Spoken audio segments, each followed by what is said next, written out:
భూతప్రేత పిశాచాలు అన్నీ కలిసి శివుడికి దేవాలయాన్ని నిర్మించాయని మీకు తెలుసా?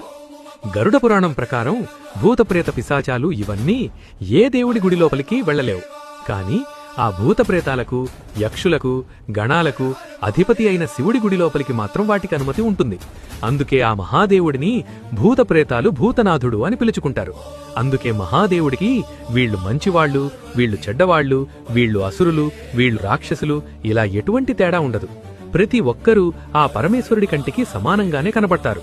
ఈ భూతప్రేతాలకు పరమేశ్వరుడు అధిపతి కాబట్టి ఆ పరమేశ్వరుడు చెప్పినట్లు వాళ్లు వింటారు. ఆ భూతప్రేతాలకు మహాదేవుడంటే చాలా ఇష్టం. మధ్యప్రదేశ్లో కకన్మాట్ అనే ఒక దేవాలయం ఉంది. భూతప్రేతాలు అన్నీ శివుడిపై ఉన్న ప్రేమని చూపించాలి అని ఒక రాత్రిలో దేవాలయాన్ని నిర్మించారు. ఈ దేవాలయం అన్ని దేవాలయాలలాగా ఉండదు. ఇక్కడ రాళ్లను ఒకదానిపై ఒకటి పేర్చి కట్టినట్టు చాలా విచిత్రంగా ఉంటుంది. ఒక రాయిని కదిపినా మొత్తం ఆలయం కూలిపోతుంది అని అక్కడ వాళ్లు నమ్ముతారు. ఈ దేవాలయం వందల సంవత్సరాలుగా చెక్కు చెదరకుండా నిలబడి ఉండటం వెనక కారణం ఏమిటన్నది ఒక పెద్ద అంతుచిక్కని ప్రశ్న. రాత్రిపూట ఈ ఆలయంలో భూతప్రేతాలు తిరుగుతూ ఉంటాయి అని కూడా నమ్ముతారు.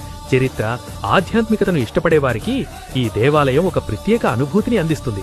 ఈ ఆలయాన్ని సందర్శించడం ఒక మరుపురాని అనుభవంగా నిలుస్తుంది.